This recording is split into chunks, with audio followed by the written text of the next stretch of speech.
Good morning, welcome to Planet Mojo. This morning I'm going to do the first spray in my dwarf orchard.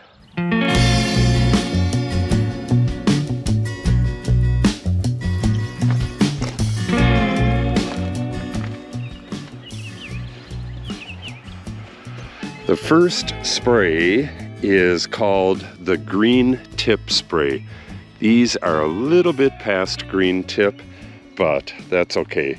We had too much wind and rain to get any sprays done earlier, so it's better late than never.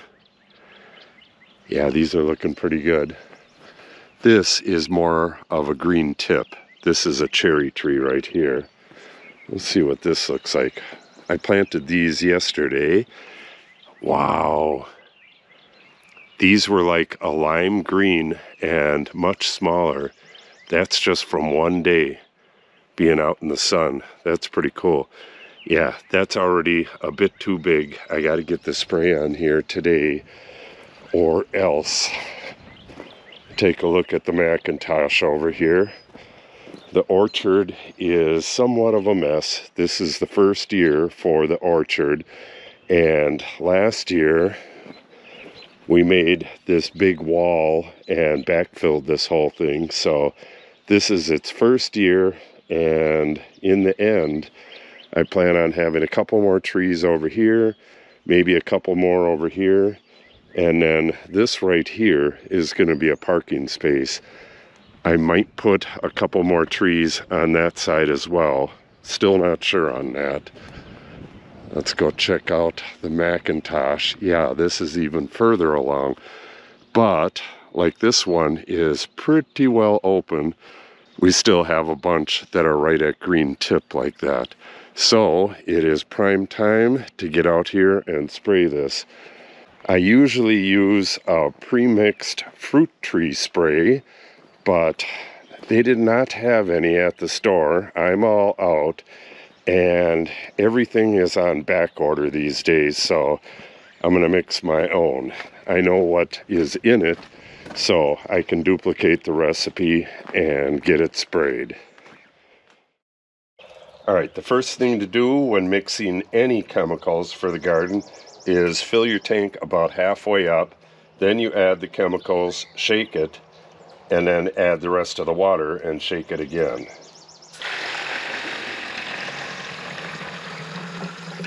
Right about there. Now, we'll go dry this off.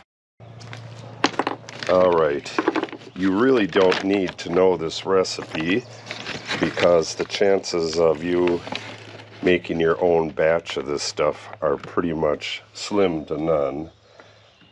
But for the record,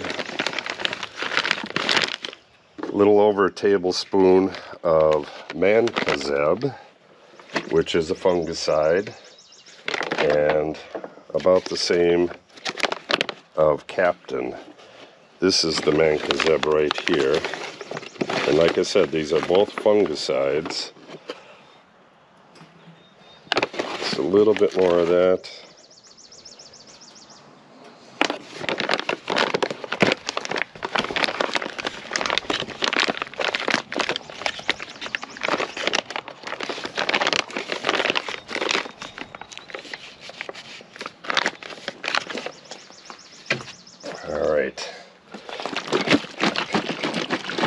And then an insecticide.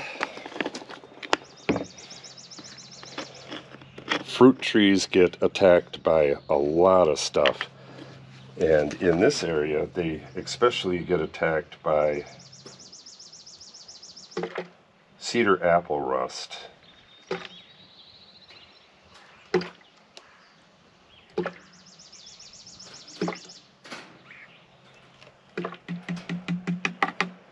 That was 6 tablespoons of 7. Let me double check on that. It's either 6 or 7. Yep, 6.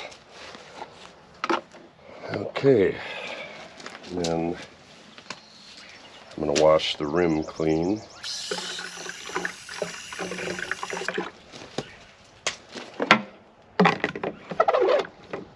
my pump in there.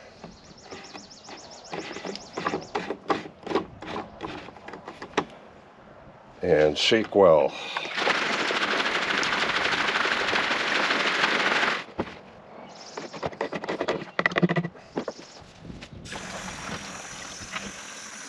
I think that's the gallon mark right there. And we go.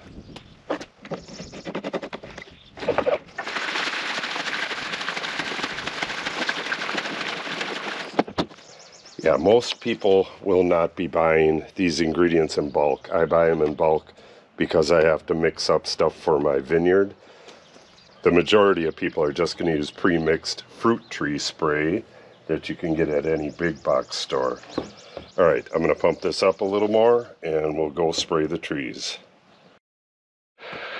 I generally start on a branch, do that entire branch, and then work my way around the tree back to that branch, and that'll do it. I want to get the trunk as well. And again, what we're doing is getting rid of the bugs that overwintered on the tree, and we're stopping fungus in its tracks. Cedar apple rust that we get a lot of around here needs 2 different trees to complete its life cycle. One is the apple and one is the cedar. It produces some really nasty looking, whoa, a little bit of spray on me. Yeah, you really got to wash up after spraying because you're always going to get a little bit on you.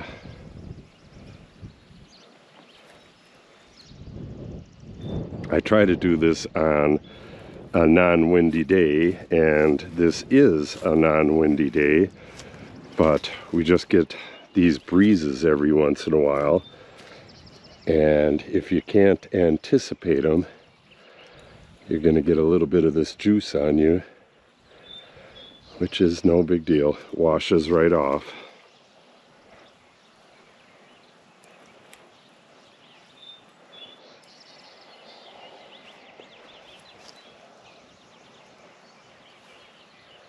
Hopefully I have this camera aimed right.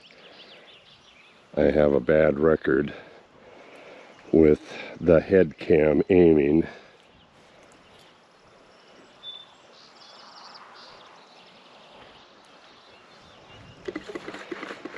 Every once in a while you gotta shake your tank, shake it and pump it back up, but this really doesn't need pumping quite yet.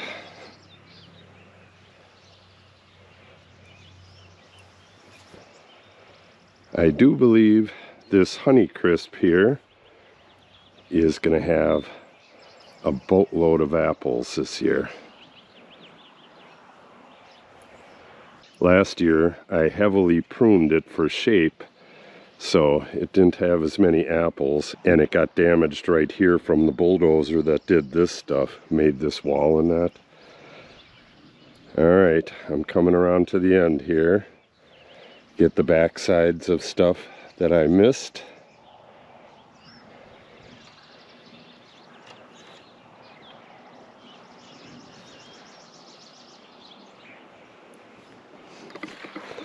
And now we'll get the trunk.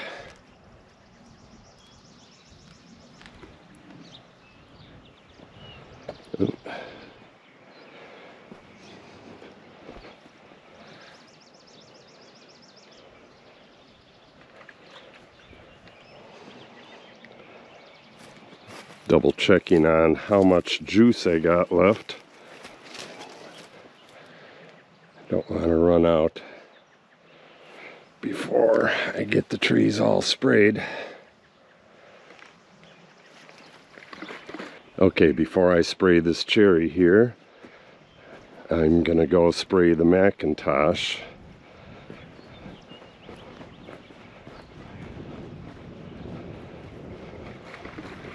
If need be, I can make more juice, but I would rather not.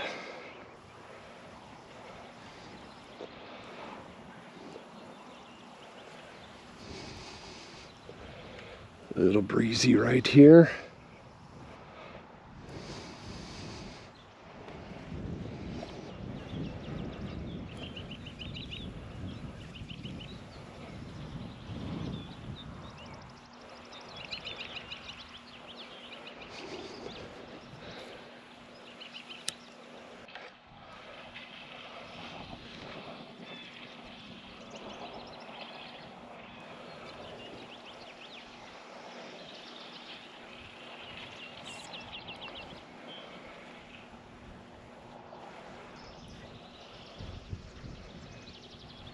Yeah, I pruned all of these trees.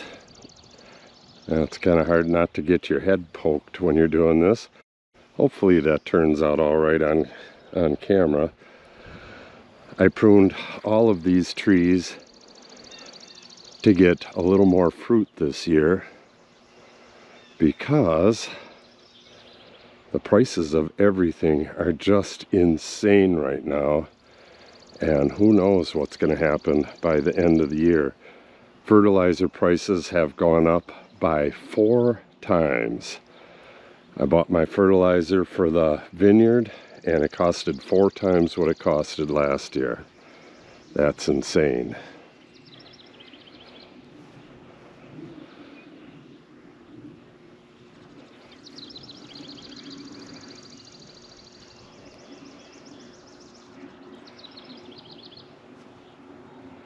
Now the next spray on these apple trees it's called tight bud, and that's when the flower buds are nice and tight, they haven't opened yet. You spray it then, and then once they open you leave it alone because you need your pollinators in there. You don't want to kill your pollinators. And then the next spray after that is as soon as the petals fall, because you won't have any pollinators on the tree at that point.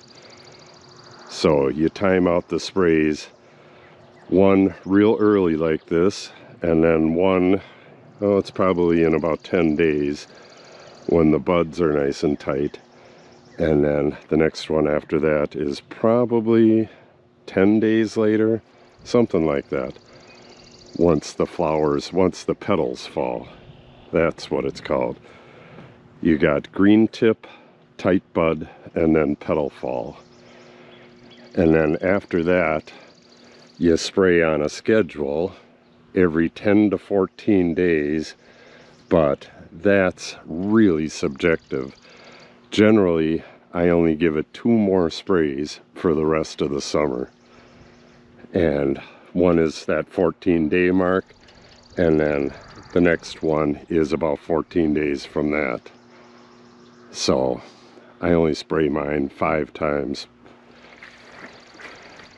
A lot of people don't spray them at all, but then you get buggy apples and disease in your tree, and the disease can actually kill your trees. So you really got to take care of your apple trees. Okay. This stuff is just drying right here. Okay, I got a good amount left. I actually have 5 trees left to do. One of them is ours, and 3 of them are our neighbors. But they don't live up here, so they can't get it done. Alright, that should be good. This cherry tree, if you've seen any of the other videos, I can't remember what the variety is offhand. I think I have it written down somewhere. But it's a baking cherry. It's a sour cherry. And we haven't had a whole heck of a lot of luck with this. A couple years it got really bad fungus. That was my fault. I didn't spray it. But other years the raccoons got up into the tree and ate every single cherry. They'll come and do it in one night and completely strip the tree. Hopefully we won't have any of that this year.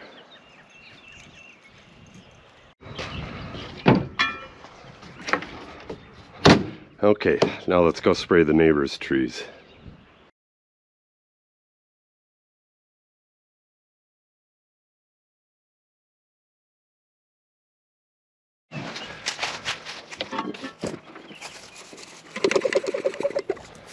Okay, this one looks dead. Yes, that one is dead. This one's got some buds on it.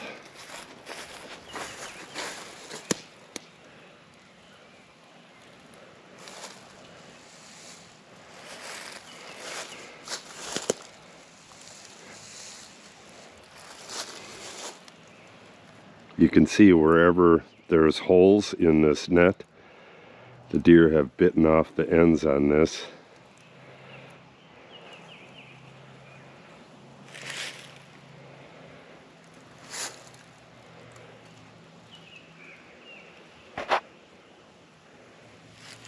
Okay, one down.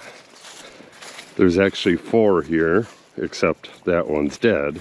For some reason I was thinking there was only 3.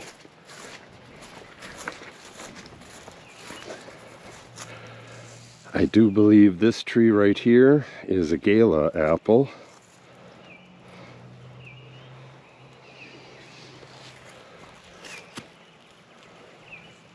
Not quite sure what the other ones are.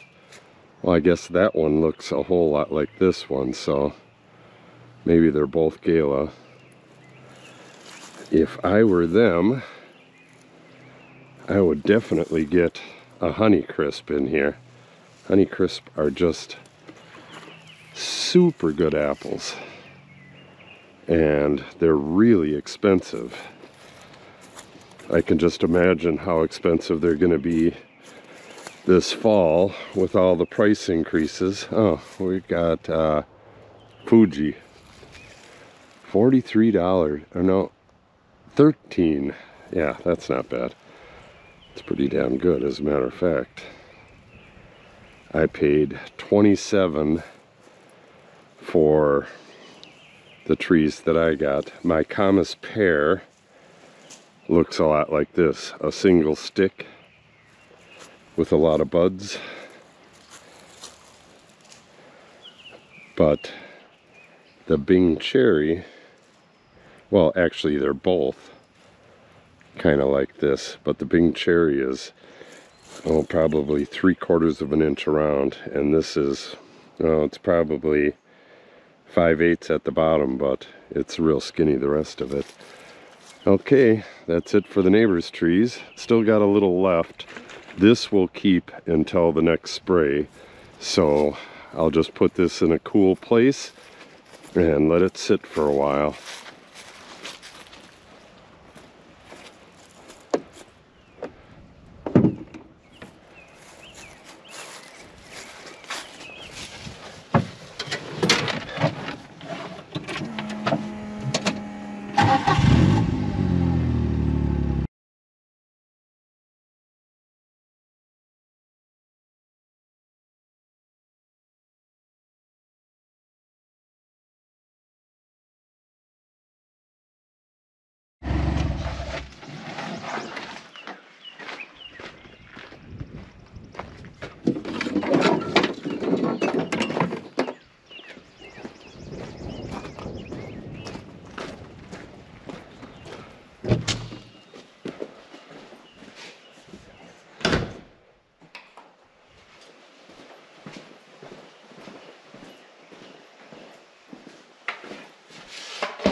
Okay, all done. That was a little harder than it should have been, and that's just because I did not have my pre-mixed fruit tree spray on hand, but that's no big deal. Like I said, I do have some on order, but it's not going to get here for another, oh, I think a week or 2. Everything is so bad these days. Looking real good. Yeah, these are going to be real interesting. This is such a fat trunk for a little dwarf tree, this Bing cherry. It'll be real interesting to see how this grows. And this is pretty interesting as well, in that it does not have any buds yet. It is definitely alive, but no buds. So if you want to see the progress on these two and the rest of the orchard, make sure you subscribe and click on the update icon. If you have any questions or comments, make sure you put them in the comment section below. And if you share the video and or give it a like, it helps the channel out greatly. Thanks for watching and have a great day.